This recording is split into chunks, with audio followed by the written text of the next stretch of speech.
Hello and welcome to the TimTom podcast. No Tim Hayes this week. He absolutely annihilated his phone while taking the L on Candy Crush. But I thought, Lil Pump special. Who better to do that than with someone that I saw Lil Pump with just this summer? So, do you want to introduce yourself? Well, I am Tim's Chinese knockoff. I am Tim. I'm the imported Chinese version of Tim Hayes. Much cheaper. Yeah, exactly. Much cheaper, and overhead costs are a lot lower. And yeah, as Tom said, me and him went and saw Lil Pump back in the summer. So I think you could say we're resident Lil Pump experts. So Well, rock star. Exactly. Yeah. Perfect people to talk about Lil Pump. And given that his Harvard Dropout, is out now, but we thought we'd talk about his career thus far. Leading up to his debut album. Yes, namely the Lil Pump self-titled mixtape. I quite enjoyed this project not when it came out. I thought it was complete garbage, but I think a lot of me of it. I don't know about you. I feel so as well. I mean, when it first came out, I was kind of similar to you. It just, I thought it was absolute trash, but I started kind of ironically enjoying it, and then it became more of a joke, and I then started enjoying some of it unironically, especially after seeing it live and just seeing how insane it can get. And it has grown on me. Yeah, it has grown on me. So any further ado, what are you saying? What am I saying? Are we going to start? With Smoke Perp. I liked the piano sample of that. I mean, most of the Lil Pump songs that on this track, I kind of listen more for the instrumentals really, because you're not going to Lil Pump for rapping ability. No, we're being honest. No, yeah, I'm not a massive fan of like his habit of like super heavy distorted bass. Like I agree. I think we'll get to some of those in a minute. Yeah, like I think the worst defender is D-Rose, but absolutely, I completely agree. But anyway. Anyway, I think this was an all right opener comparatively to a lot of his other songs. I like the way that him and Smoke Perp go back to back on the songs that they're together with. This one probably not the best one, but they have a lot of chemistry, and I think it just makes it all a lot more fun. Like you say, the beat on this one's great. Yeah. They get on. They definitely seem like they get on well as friends. Like some of their other collaborations, like Nephew, and some of the ones on Harvard Dropout as well. You can tell they definitely get on well, so they kind of know how to play off each other quite well, play to each other's strengths. Yeah, and I think all that fun definitely sets the tone as we go into the next song, Gucci Gang. Yeah, the legendary Gucci Gang. Yeah, pretty massive song. I think I'd struggle to find anyone that hasn't heard this song somewhere. No, yeah, even if it's just in a kind of memey, ironic sense, I don't think there's anyone that hasn't heard Gucci Gang. And it's just kind of, well, I mean, it was a song that rocketed Lil Pump to stardom, really. Yeah, put him on the map. Yeah, put him straight on the map, and he's right sitting at the top now of a lot of charts. And but in my opinion, like just music wise, I think Gucci Gang is not a good song at all. Even comparatively to his other stuff on this mixtape, I'm not a fan of it. I think it was so big because it was so dumb. You got all the constant repetition, like the hook's basically 2 words. And then the verse has got some funny lines. Namely, like me and my grandma take meds. And your mum still lives in a tent, yeah. I mean, he's kind of notorious for those kinds of lines throughout a lot of his songs, which is what makes them fun to listen to, if I'm honest. Yeah, but it's not not a highlight for me particularly, but this I much prefer the next track. This is when it really starts to gain its stride for me. Smoke My Dope. Yeah, Ronnie another J one with Fire. With Smoke Perp. Yeah, they trade back. They go back and forth really well on this one, I think. Yeah, Sam. I kind of liked the weird kind of. I think it was like a weird bell melody. The kind of bell melody that was like going over the top. I think it was they were using bell samples. So I couldn't quite put my finger on what they were using as like the main melody going over the top of the bass and the hi-hats. I mean, if you know more, it's hard to work out, isn't it? I don't really know either, to be honest. This is a lot of good. That's what that's what I thought it sounded like they were using bell samples. And one thing that I will comment on now as well that I've noticed throughout all of his songs on this mixtape is the hi-hats and the snares are actually very, very well produced. The backings for the beats and everything. Yeah, it's all well produced. It's probably the main problem hip hop heads have with music like this is that the rappers are ruining good beats. Yeah, with their less than stellar rapping ability. Although I wouldn't agree on this case. There were some great lines. She swallows kids. She swallows my kids. That's a kid's cuisine. I just had a stroke. Yes. I just had a stroke. So I think that's one of my favourite. Or selling cocaine to your grandma. Oh damn! You've not written down. Oh. Well, as I said, I noted down my favourite lyrics as well on most of these songs. I think everyone can agree though that those are the cream of the crop when it comes to I love the way he just palms off the fact that he just had a stroke like it's nothing. Yeah, you would have thought it would have affected him more, and he'd be mumbling and struggling to. Well, I mean, maybe that's why he mumbles his lyrics so much. He's unable to pronounce it because he suffered a stroke from all of the drugs that he had been taking. Maybe that's what it is. Yeah. But that's probably my favourite song on the project. I would say, yeah. I wouldn't say it's quite my favourite, but I would definitely say it's a stronger start than what you say. What you say and Gucci Gang. Then we go to Crazy. Yeah.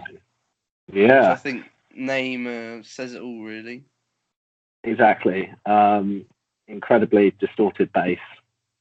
Struggled to tell what the actual bass line is on it because of the amount of distortion. I quite liked the melody on it over the bass. I think. Yeah, and just the hook's another fun one. This is the only song that he solely wrote. He had co-writers on every other song apart from this one. Apart from Crazy? Yeah. What, even Gucci Gang? Yeah, even Gucci Gang had co-writers. The one you would have thought would have been the easiest to write. Well, I mean, this was also quite repetitive. Yeah, yeah. Fucking this bitch go crazy. Yeah, it's I quite liked Crazy if the distortion was a little less on the beat because I feel a lot of his beats, in my opinion, are ruined by just the insane amount of distortion that he puts over a lot of the instrumentals. I'm more of a fan of the cleaner produced hip hop beats. Yeah, any thoughts on the next track, Back, with Lil Yachty? Back with Little Boats. Yeah, with Little Boats. I've not a massive fan of this one, if I'm honest. I mean, I don't really like Lil Yachty that much. I mean, he has some alright songs, I think, but the majority of the time they're with other people. Like I Spy, I think was pretty good, but I wasn't a huge fan of Back at all, if Well, someone that quite likes Lil Yachty, I did like this song quite a bit. Ooh, The chorus, and I think it shows a lot about Lil Pump that he got out-rapped by Lil Yachty, in my opinion, on this song. I guess so, yeah, but I everyone says don't that really he think can't rap either, but the bar was set so low, though. I think with Lil Pump, I think. I mean, I would, even though I'm not a fan of Lil Yachty's music, I would put him above Lil Pump in rapping ability. So, even though I don't think it's that hard. No, and I think it's far from the better tracks. But next up, D-Rose, one of the more popular ones, but in my opinion, probably the most overrated Lil Pump song. Yeah, I would agree. I kind of liked the kind of spaciness a little bit of the trap beat, but as I've mentioned before, just this one, there's so much distortion, I can barely hear what's going on, and it kind of ruins it completely for me. Yeah, and he's also so lazy on the song, just sort of, he sounds barely awake, just saying, anyways. Like, sounds lethargic, sort of like he's taken... Like what people sound like when you've woken them up by calling them and then they answer the phone. Yeah, exactly. Or he's just trying, he's like driving a car and trying not to fall asleep at the wheel. I think is kind of a good description for how he delivers his lines on that. It's probably the only occasion where the beat's a bit trash. Yeah, I would definitely say that.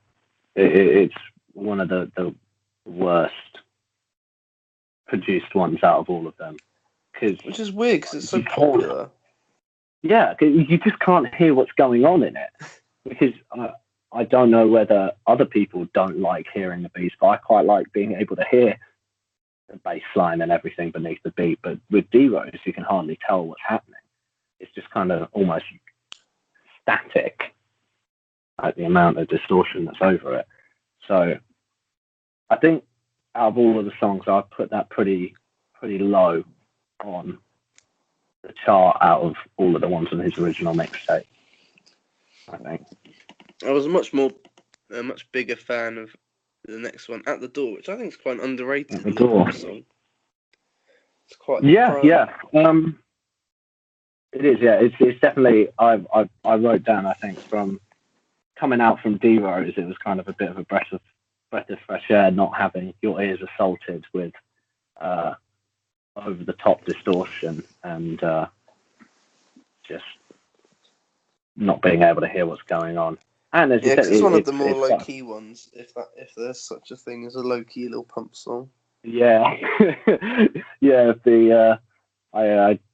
the mosh pit said anything to say, I don't think there's many low key songs by Lil Pump, but I would say, yeah, it was a breath of fresh air coming out of D-Rose going into At the Door, because it was it was a lot more chilled out, as you said, and I didn't feel like I was getting physically attacked while I was listening to it. So that was nice. And more kind of spacey trap beats and everything, and more mentioning of grannies as well. It seems to be a running theme with Lil Pump during this. Oh yeah. Yeah, because he had the lyrics: "Make your granny do a backflip and auntie do a front flip." So there's drug dealing's that good. Exactly, yeah. He deals with people's grandmothers. So this is, I guess it's kind of like a running theme throughout most of his original mixtape, is him dealing drugs to people's. Yeah, him dealing drugs to people's elderly relatives. So, after that, we had Youngest Flexer. Ooh.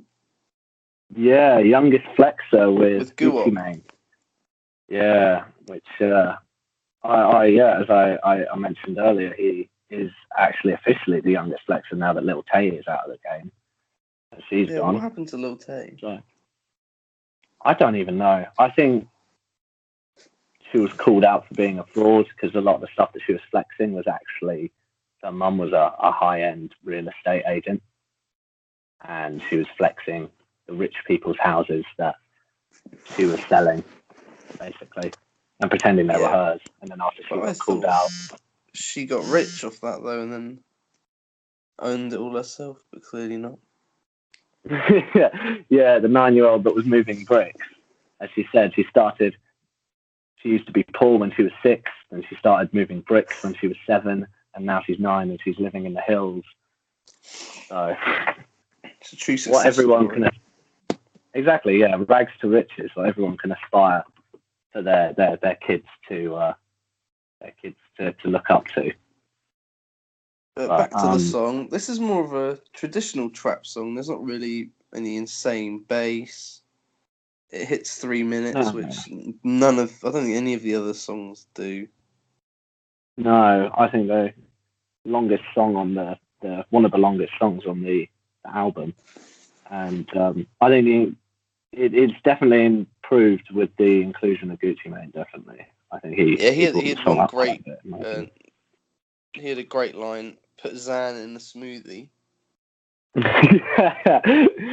Yeah. I can't remember. I think I noticed a few of his lines that were kind of joking around like that were quite funny, but I forgot to note any of them down. But I will say I did enjoy Gucci Mane's verse, even though he sounded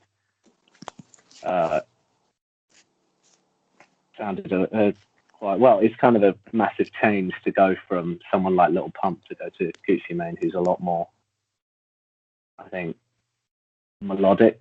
He's less shouty. But I think Gucci knew he didn't have to bring his A game to be the best part of this song. Exactly, yeah, exactly. Because he doesn't need to try very hard to outshine Lil Pump in terms of rapping ability. So I don't think he felt like he needed to put much effort in. But the hook's quite fun. Yeah, I do enjoy Youngest Flex. So I would say that is one of the better songs on this album, especially with the inclusion of Gucci Mane. What about Foreign? Foreign was alright. I was a bit kind of split on it, if I was honest. Yeah, not one of my favourites. Yeah, I feel like it's probably a mid-tier on this album. I did find it funny though that he just talks about driving foreign cars, and by that he could mean a Honda Civic. So I just found that funny. Any car that's not made in America. Yeah, exactly. So he could be driving around in a Toyota, could be driving around in a yeah, exactly, a Volvo, Volkswagen, all kinds of stuff. So I found that quite. I think that was the main bit of entertainment I got out of that song, which isn't really saying Also, much. he's 18 now, and this came out 2 years ago. So he was talking about 17 or 16.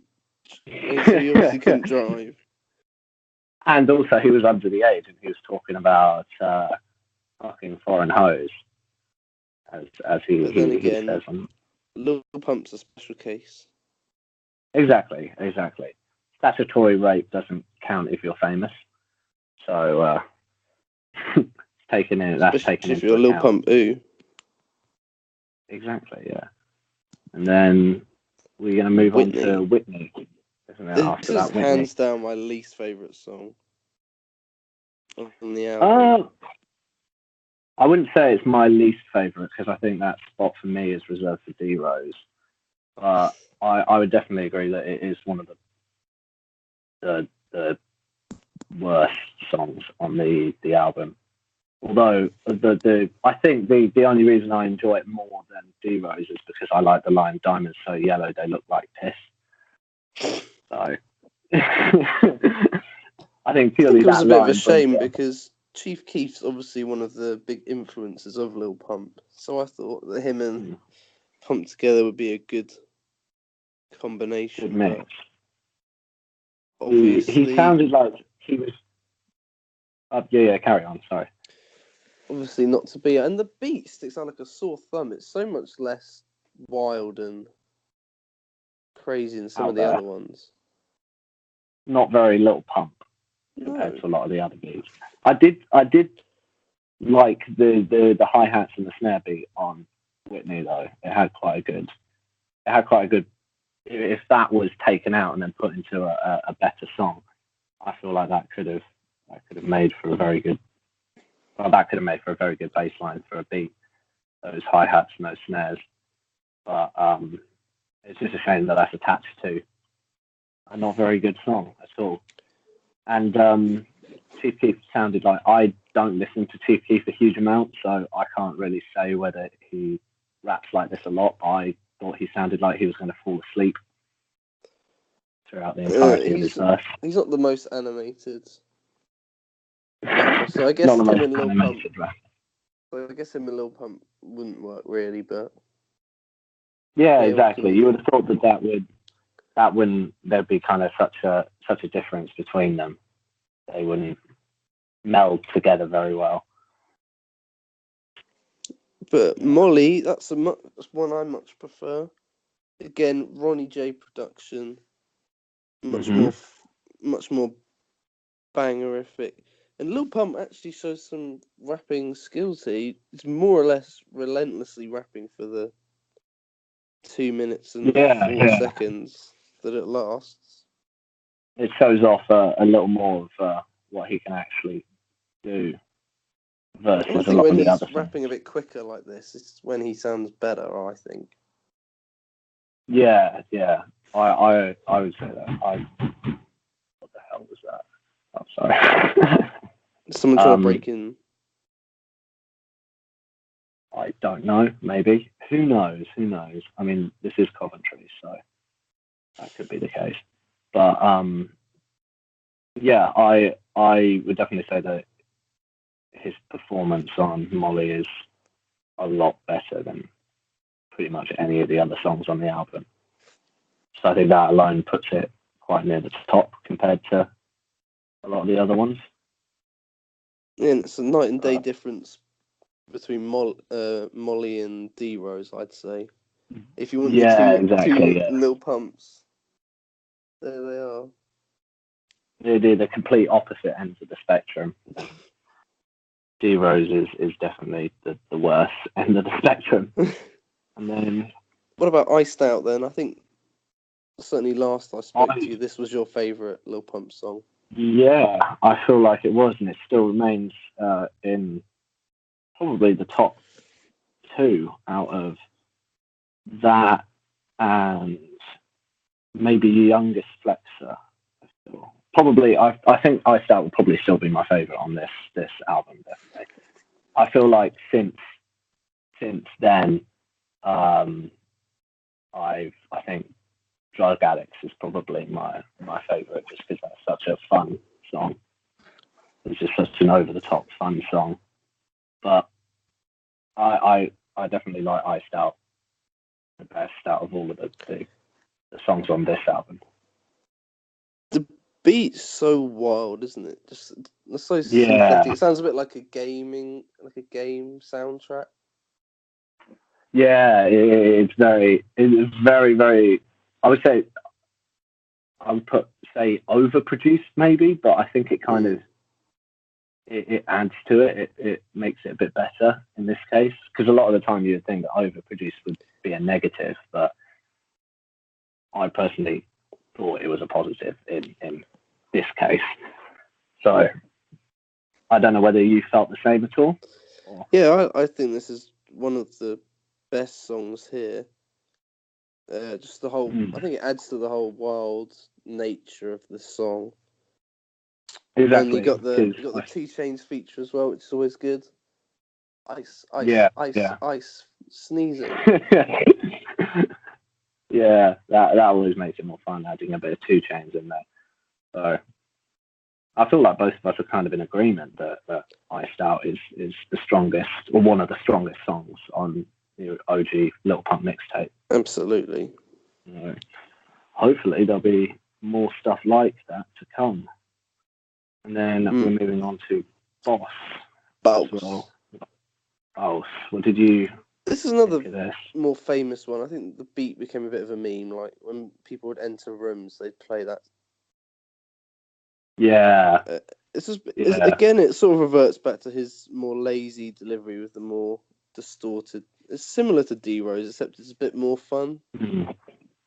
Yeah. I still, as I say, I'm not the hugest fan of this kind of version, this kind of song that Lil Pump goes for. The more kind of, as you said, the less manic and crazy beats and everything. I feel like the more manic and the more crazy the beat, the better the song normally is.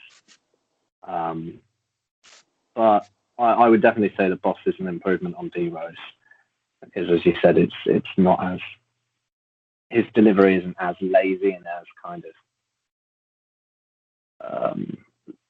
I'd say like lethargic, I think would probably be the word.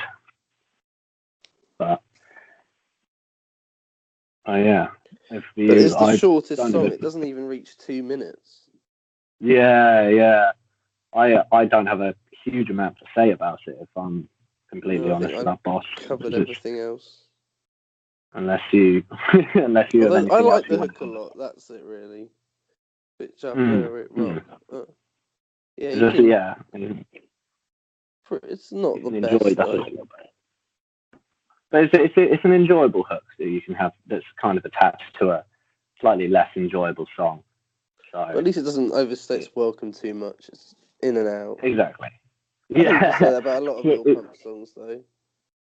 Quick and relatively painless. Relatively. So. And then we have Flex Like Ooh. This has the best beat, in my opinion, of the whole thing. It's got Ronnie J and Frank Dukes together. And that was yeah.